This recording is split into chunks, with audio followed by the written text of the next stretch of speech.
پیشن گوئی ہے ان کے بارے میں کہ ایک نبی آئیں گے عرب کے علاقے سے جو یہ کام کریں گے، اور وہ پیشن گوئیاں کسی پر فٹ نہیں ہوتی سوائے اللہ کے نبی صلی اللہ علیہ وسلم کے۔ اس کے بعد حضرت عیسیٰ علیہ السلام آئیں گے، اور پھر ایک آخری نبی آئیں گے جب اللہ کا پیغام جو ہے وہ اپنی پیک تک پہنچ جائے گا۔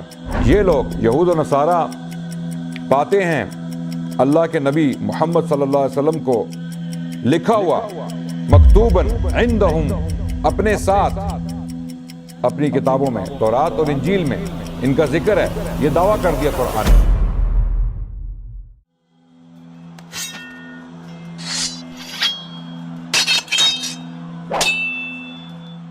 بسم اللہ الرحمن الرحیم، الحمد للہ رب العالمین، والصلاة والسلام علی خاتم الانبیاء وسید المرسلین وعلی آلہ واصحابہ الغر المیامین ومن تبعہم بإحسان الی یوم الدین، اما بعد، اعوذ باللہ السمیع العلیم من الشیطان الرجیم، بسم اللہ الرحمن الرحیم، وما ارسلناک الا رحمة للعالمین، وقال رسول اللہ صلی اللہ علیہ وسلم لا یؤمن احدکم حتی اکون احب الیہ من والدہ وولدہ والناس اجمعین۔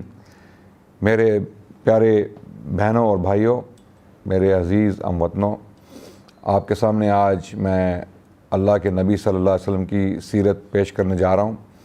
یہ سلسلہ اسلام کی تاریخ بیان کرنے کا سلسلہ ہے، اور اس دوران انشاءاللہ ہم کوشش کریں گے کہ مسلمانوں کی تاریخ میں جو بڑے بڑے واقعات ہوئے ان کے اوپر روشنی ڈالی جائے، اور ہمارا جو جوان طبقہ ہے، جو ہمارے بچے ہیں اسکولوں اور کالجز میں، ان کے لیے خصوصاً، اور باقی تمام بزرگوں کے لیے، اور ہماری جو مسلم عوام ہے اردو سپیکنگ دنیا میں، ان کے لیے عموماً ہم کچھ انفارمیشن مہیا کرنا چاہتے ہیں اسلامی تاریخ پر۔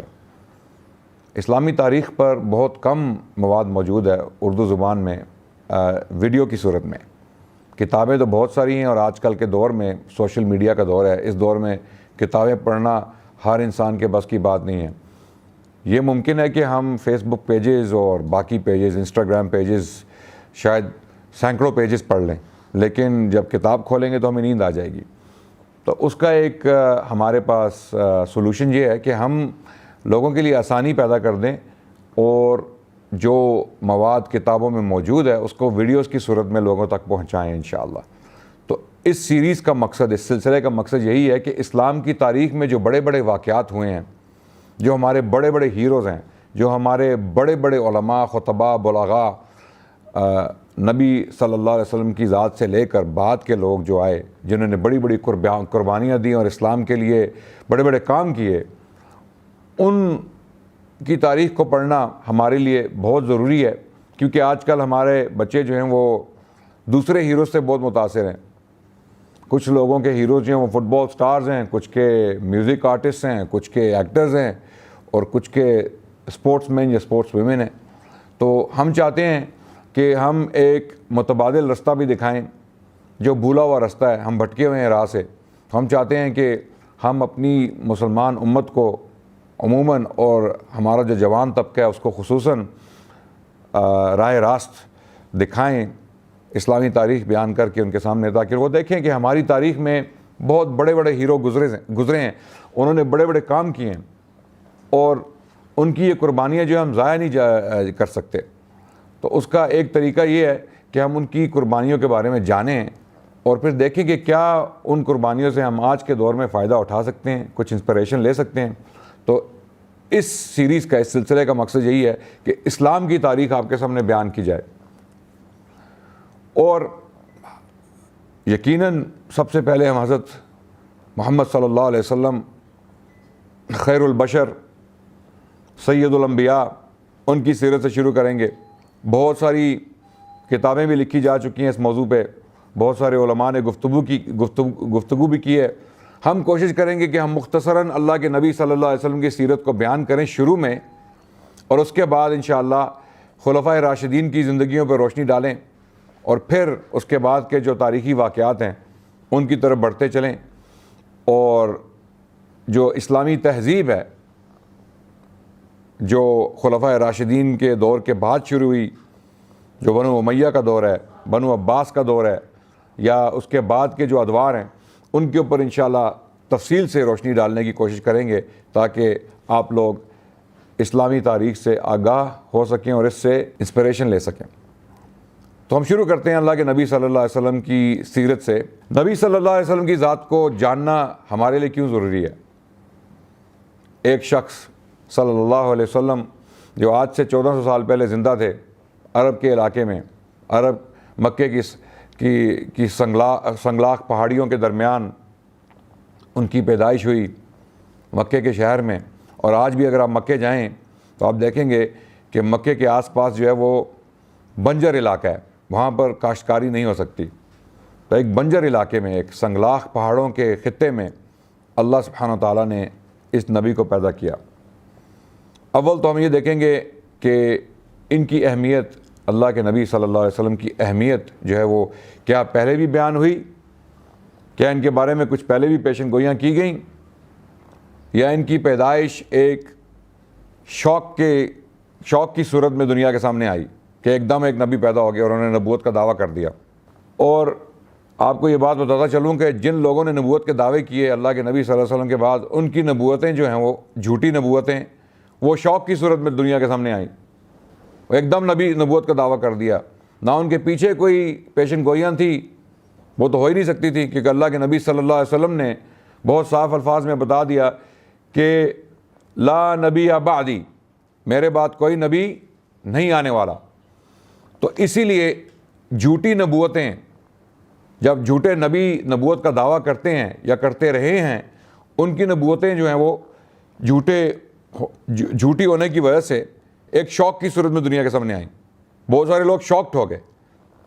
لیکن اللہ کے نبی صلی اللہ علیہ وسلم کی نبوت ایسی نبوت تھی جو سچی نبوت تھی، یقیناً الحمدللہ ہمارا اس پر ایمان ہے، اور اس کے بارے میں بہت ساری پیشن گوئیاں پہلے بھی موجود تھیں جن کی طرف قرآن نے بھی اشارہ کیا۔ یہاں تک قرآن میں کہا گیا اعوذ باللہ من الشیطان الرجیم یعرفونہ کما یعرفون ابناءہم، یہ لوگ یہود و نصارہ اللہ کے نبی کو اس طرح جانتے ہیں جس طرح اپنے بیٹوں کو پہچانتے ہیں۔ تو یہ دعویٰ بہت بڑا دعویٰ تھا، اور یہ سورہ اعراف میں آیت نمبر 157 میں اللہ سبحانہ تعالیٰ نے یہ دعویٰ کیا، قرآن نازل کیا، اور قرآن میں اللہ نے یہ فرمایا اعوذ باللہ من الشیطان الرجیم بسم اللہ الرحمن الرحیم یجدونہ مکتوبا عندہم فی التوراۃ والانجیل، یہ لوگ یہود و نصارہ پاتے ہیں اللہ کے نبی محمد صلی اللہ علیہ وسلم کو لکھا ہوا مکتوباً عندہم، اپنے ساتھ اپنی کتابوں میں، تورات اور انجیل میں ان کا ذکر ہے۔ یہ دعویٰ کر دیا قرآن نے۔ تو یہ دعویٰ جو اللہ کے نبی صلی اللہ علیہ وسلم نے نبوت کا کیا، یہ کوئی اپنی سوچ کے مطابق نہیں کیا، یہ اللہ نے ان کے اوپر وحی نازل کی اور ان کو بتایا کہ آپ اللہ کے نبی ہیں۔ اور اسی لیے ہم نے یہ دیکھنا ہے کہ کیا اللہ کے نبی محمد صلی اللہ علیہ وسلم کے بارے میں پیشن گوئیاں ہیں، اور بہت ساری ہیں۔ مثال کے طور پہ اگر آپ آج بھی جس کو ہم بائبل کہتے ہیں، کتاب مقدس، مسیحیوں کے ہاں اس کتاب کا نام ہے کتاب مقدس، اور ہمارا مسلمان ہونے کی حیثیت سے یہ عقیدہ ہے، بلکہ ہم مانتے ہیں، ہمارے اکثر علماء اس بات سے اتفاق کرتے ہیں کہ بائبل یا کتاب مقدس عہد قدیم اور عہد جدید، بائبل کے دو حصے ہیں، کتاب مقدس کے دو حصے ہیں۔ عہد قدیم جو ہے وہ یہودیوں کی کتابوں پر مبنی ہے، اور عہد جدید جو ہے وہ عیسائی یا مسیحی یہ دعویٰ کرتے ہیں کہ یہ کتابیں حضرت عیسیٰ علیہ السلام کے بارے میں جو مرتب کی گئیں بعد کے دور میں، حضرت عیسیٰ کے آنے کے بعد کچھ لوگوں نے ان کے بارے میں انفارمیشن اکٹھی کی اور کتابیں لکھی، تو اس کو عہد جدید کے نام سے پیش کیا گیا، اور اس کو بعد میں صحیفوں کا، خدائی صحیفوں کا، وحی کا درجہ دے کے بائبل کے ساتھ ملا کے، یعنی عہد قدیم کے ساتھ ملا کے مسیحیوں کے لیے جو ہے کتاب مقدس جو ہے وہ پیش کی گئی۔ تو اس کے دو حصے ہیں، دونوں حصوں میں ایک آنے والے نبی کی پیشن گوئی کی گئی ہے۔ تو ہمارا عقیدہ یہ کہ کچھ چیزیں، کچھ انفارمیشن ایسی ہے ان کتابوں میں جو سچی ہے، جو وحی پر مبنی ہے۔ یقیناً انبیاء نے وہ انفارمیشن جو ہے وہ دی تھی لوگوں کو، اور وہ کسی صورت میں بچا کر ان صحیفوں تک پہنچ گئی۔ لیکن جو زبان ہے ہمارے پاس، جس زبان میں ہمیں یہ صحیفے ملتے ہیں، جو سب سے قدیم زبانیں ہیں، وہ عبرانی زبان ہے عہد قدیم کے لیے اور یونانی زبان ہے عہد جدید کے لیے. دونوں زبانیں انبیاء کی بولی نہیں تھیں، اور اسی لیے ہم کہتے ہیں کہ قرآن اللہ کی خالص کتاب ہے. قرآن عربی زبان میں ہے، اور یہ وہی عربی زبان ہے جس میں اللہ سبحانہ و تعالیٰ نے اس کتاب کو نازل کیا. یہ وہی الفاظ ہیں جو اللہ کا کلام ہے، جو جبرائیل علیہ السلام لے کر آئے، اور اللہ کے نبی صلی اللہ علیہ وسلم نے ان سے یہ الفاظ حاصل کیے وحی کی صورت میں اور پھر امت تک پہنچائے. یہ وہی الفاظ ہیں جو اللہ نے نازل کیے ہیں. تو ہم کانفیڈنس کے ساتھ قرآن کو پڑھ سکتے ہیں کہ یہ وہی الفاظ ہیں جو اللہ سبحانہ و تعالیٰ نے بیان کیے. یہ دعویٰ عہد قدیم اور عہد جدید کے بارے میں نہیں کیا جا سکتا. انفارمیشن ہے جو وہی پر مبنی ہے، جو اپنی تبدیل شدہ حالت میں موجود ہے، لیکن تمام کے تمام صحیفے یہودیوں اور نصرانیوں کے وہ اپنی اصلی حالت میں نہیں ہیں، کیونکہ گریک زبان، یونانی زبان جو ہے وہ حضرت عیسیٰ علیہ السلام کی زبان نہیں تھی. تو ہمارے پاس جو قدیم تر انفارمیشن حضرت عیسیٰ علیہ السلام کے بارے میں موجود ہے وہ یونانی زبان میں ہے. تو اب میرا یہ بات کرنے کا مقصد کیا ہے؟ مقصد یہ ہے کہ تبدیل شدہ حالت میں بھی عہد قدیم میں اور عہد جدید میں کچھ ایسی انفارمیشن موجود ہے جو اوریجنلی اصلاً انبیاء سے آئی اور ترجمے کی صورت میں آگے تک جو ہے منتقل ہوئی، اور وہ اب تک موجود ہے، ہم تک پہنچ چکی ہے. تو یہ کون سی انفارمیشن جس کی طرف میں اشارہ کر رہا ہوں؟ بہت ساری انفارمیشن ہے، بہت ساری ٹیچنگز ہیں، بہت ساری تعلیمات ہیں عہد قدیم اور عہد جدید میں. جو کتاب مقدس ہے یہودیوں اور نصرانیوں کی، اس میں ایسی تعلیمات موجود ہیں جو بالکل اسلام کے ساتھ مماثلت رکھتی ہیں، اسلام سے ملتی ہیں. ان میں وہ تعلیمات بھی ہیں جو ایک نبی کی پیشن گوئی کر رہی ہیں، ایک آنے والے نبی کی پیشن گوئی کر رہی ہیں. مثال کے طور پہ ڈیٹرونمی، دا بک آف ڈیٹرونمی، تثنیہ کی کتاب، اس میں باب نمبر 33 آیت نمبر 2 میں 3 لوکیشن کا ذکر کیا گیا ہے. ایک لوکیشن ہے سائنائے، سینا کا پہاڑ جو مصر میں ہے. دوسری لوکیشن جو ہے وہ سعیر کا پہاڑی سلسلہ ہے جو فلسطین میں ہے. اور تیسری لوکیشن ہے فاران، جس کا ذکر کیا گیا ہے اس آیت میں، تثنیہ کی کتاب ڈیٹرونمی 33:2 باب نمبر 33 آیت نمبر 2. اس میں ذکر کی گیا 3 لوکیشنز کا. تو یہاں پر 3 لوکیشنز جو بیان کی گئیں، ان میں آپ اگر دیکھیں، غور کریں، تو سب سے پہلے تو سینا کا پہاڑ، طور سینا جس کو ہم کہتے ہیں، جس کا ذکر قرآن میں بھی آیا ہے، اس کا تعلق حضرت موسیٰ علیہ السلام کی لیگیسی سے ہے. پھر اس کے بعد دوسری لوکیشن جو ہے وہ سعیر کا پہاڑی سلسلہ فلسطین میں، اس کا تعلق حضرت عیسیٰ علیہ السلام کے مشن سے ہے. اور تیسری لوکیشن فاران جو ہے وہ کہاں پر ہے؟ یہ سوال اٹھتا ہے کہ وہ کہاں پر ہے. فاران وہی خطہ ہے، وہی پہاڑی سلسلہ ہے جہاں پر مکہ کا شہر ہے، اور اس کی طرف اشارہ جو ہے وہ کتاب مقدس کی پہلی کتاب جینیسس میں بھی ہوتا ہے، جہاں پر حضرت ابراہیم علیہ السلام کا واقعہ موجود ہے. باب نمبر 21 میں بتایا گیا کہ حضرت ابراہیم علیہ السلام نے حضرت اسماعیل علیہ السلام کو ان کی والدہ سمیت جو ہے اس فاران کے خطے میں لا کر چھوڑ دیا. اور یہ وادی کون سی وادی ہے؟ یہ مکے کی وادی ہے، جہاں پر چاہے زمزم کا کنواں جو ہے وہ بن گیا. ایک معجزے کے طور پر اللہ سبحانہ و تعالیٰ نے یہ کنواں بنا دیا. تو یہ ساری پیشن گوئیاں موجود ہیں. لیکن فاران کے علاقے کا ذکر کرنے کا مقصد کیا ہے؟ 2 دوسری لوکیشنز کے ساتھ یہ بتانا ہے کہ پہلے موسیٰ علیہ السلام آئیں گے، اس کے بعد حضرت عیسیٰ علیہ السلام آئیں گے، اور پھر ایک آخری نبی آئیں گے جب اللہ کا پیغام جو ہے وہ اپنی پیک تک پہنچ جائے گا. اور اگر جب آپ الفاظ پر غور کریں گے، تثنیہ کے الفاظ پر، اس آیت میں Lord came from Sinai and he rose from Mount Seir and he shone forth from Mount Paran. یہاں پر یہ بتایا جا رہا ہے کہ فاران کی جو پہاڑیاں ہیں، یہاں پر آ کر میسج جو ہے وہ اپنے عروج کو پہنچ جائے گا. یہ رسالہ، یہ پیغام اپنے عروج کو پہنچ جائے گا، یعنی آخری نبی صلی اللہ علیہ وسلم. اس کے بعد بہت ساری پیشن گوئیاں اور بھی ہیں، تفصیلات میں نہیں جانا چاہتا. کیونکہ تفصیلات میں ہمارے بہت سارے لیکچرز جو ہیں وہ ہو جائیں گے، لیکن میں اشارتاً آپ کو یہ بتاتا چلوں کہ یہ پیشن گوئیاں یقیناً عہد قدیم اور عہد جدید میں موجود ہیں۔ پھر اشیاء ایک نبی تھے آئزایا کے نام سے، عربی میں اور اردو میں ان کو اشیاء کہا جائے گا، الف شین عین یہ الف اشیاء۔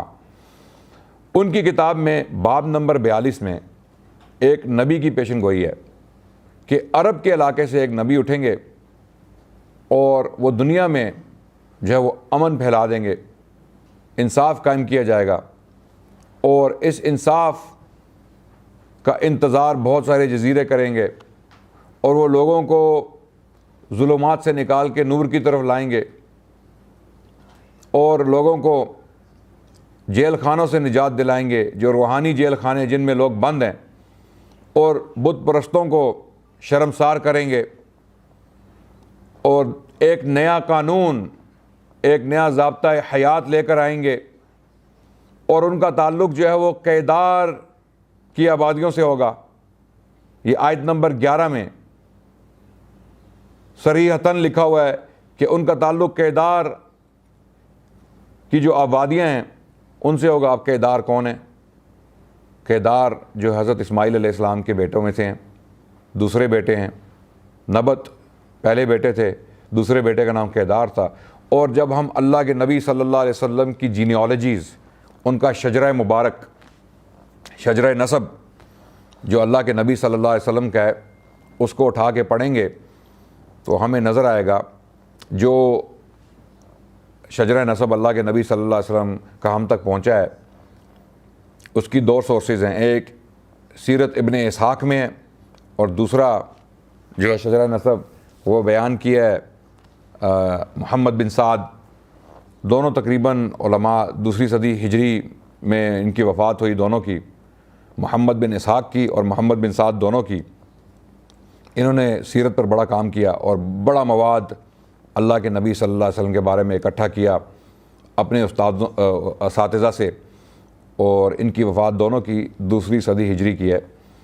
تو ان دونوں نے شجرہ نسب اللہ کے نبی صلی اللہ علیہ وسلم کا جو ہے وہ جمع کیا، اور ایک شجرہ جو ہے وہ حضرت کیدار تک پہنچتا ہے۔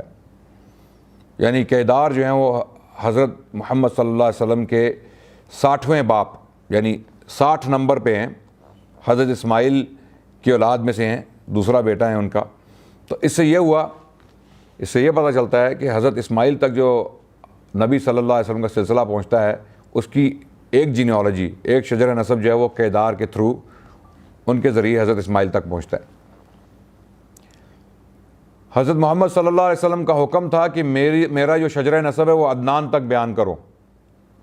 عدنان سے اوپر جو ہے اس کے اوپر علماء کا اتفاق نہیں ہے، اور اللہ کے نبی صلی اللہ علیہ وسلم نے خود یہ جو ہے ایک انسٹرکشن دی کہ عدنان سے اوپر شجرہ نسب بیان نہ کیا جائے۔ لیکن جن علماء نے عدنان سے اوپر شجرہ نسب بیان کیا، انہوں نے اس لیے کیا کہ لوگوں تک جو موجودہ انفارمیشن ہے وہ پیش کر دی جائے۔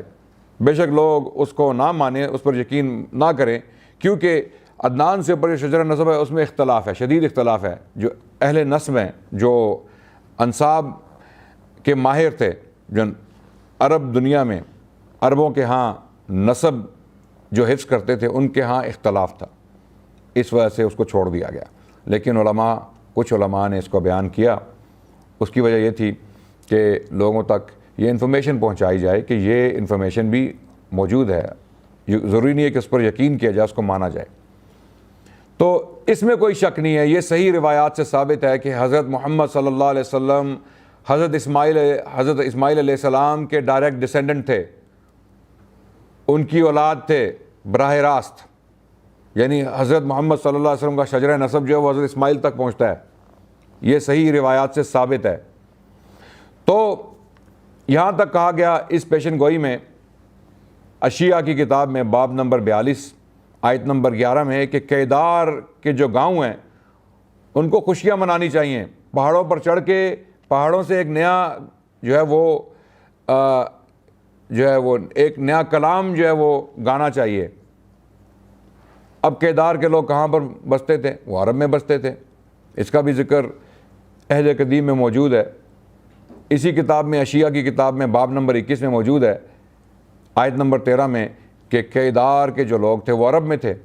تو یہ پیشن گوئی عرب کے بارے میں. عرب سے تو کوئی ایسا نبی نہیں آیا جس نے پوری دنیا میں امن پھیلا دیا ہو, جس نے بت پرستوں کو شرمسار کیا ہو, جس نے لوگوں کو جیل خانوں سے, ڈنجن سے نکال کے, ظلمات سے نکال کے نور کی طرف لایا ہو.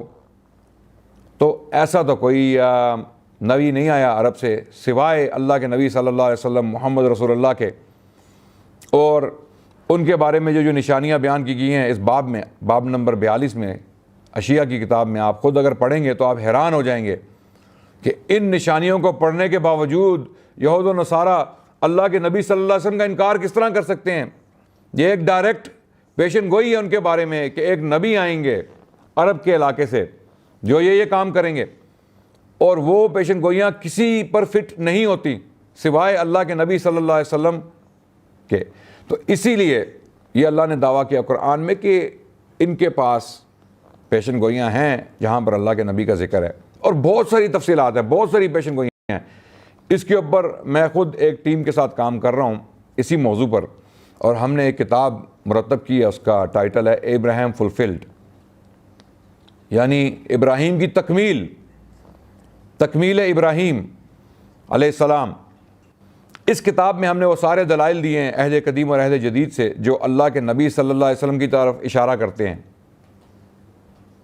جو پیشن گوئیاں اللہ کے نبی صلی اللہ علیہ وسلم کے بارے میں ہیں. نئی ریسرچ کو سامنے رکھتے ہوئے ہم نے یہ کتاب مرتب کی ہے. اس کے 3 مصنف ہیں بشمول میرے ساجد کے, اور انشاءاللہ یہ کتاب انگلش میں پبلش ہو جائے گی بہت جلد, اور اس کے بعد انشاءاللہ ہم کوشش کریں گے کہ اس کا اردو اور عربی میں بھی ترجمہ کیا جائے.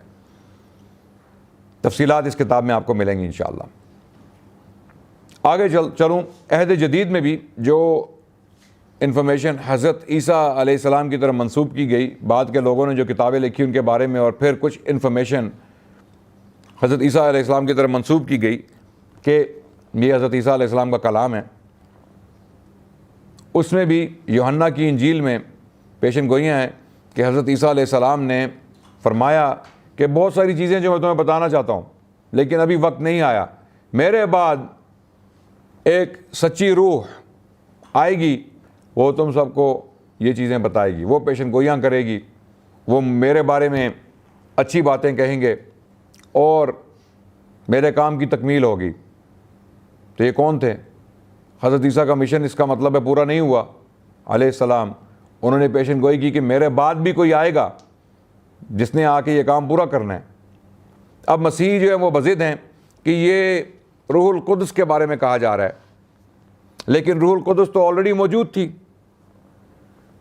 کتاب یوحنا میں اس کا ذکر ہے کہ روح القدس جو ہے وہ آ چکی تھی جب حضرت عیسیٰ علیہ السلام کو دریائے اردن میں یحییٰ علیہ السلام نے ایک ڈبکی دی جس کو بیپٹزم کہا جاتا ہے. تو اس وقت آسمان سے فاختہ کی صورت میں روح القدس کا نزول ہوا. تو حضرت عیسیٰ تو کسی اور روح کی بات کر رہے ہیں, یہ کسی اور کے بارے میں پیشن گوئی ہے, اور اس کی تفصیلات انشاءاللہ دوبارہ آپ کو اس کتاب میں ملیں. تو بات کرنے کا مقصد یہ ہے کہ بہت ساری زبردست صاف ستھری پیشن گوئیاں جو ہیں وہ موجود ہیں عہد قدیم اور عہد جدید میں یہود و نصارہ کی کتابوں میں کہ ایک نبی آئیں گے جو یہ کام کریں گے, اور پھر وہی ہوا. سینکڑوں صدیوں بعد اللہ نے ان پیشن گوئیوں کو پورا کیا, اور اللہ کے نبی صلی اللہ علیہ وسلم کی پیدائش ہوئی مکے کے شہر میں ایک گھرانے میں, جس کا ذکر انشاءاللہ ہم اختصار کے ساتھ اگلی قسط میں کریں گے. تب تک کے لیے آپ کی اجازت چاہتا ہوں آپ سے. انشاءاللہ اگلی قسط میں کچھ اور تفصیلات بیان کروں گا. الحمدللہ رب العالمین. السلام علیکم ورحمۃ اللہ وبرکاتہ.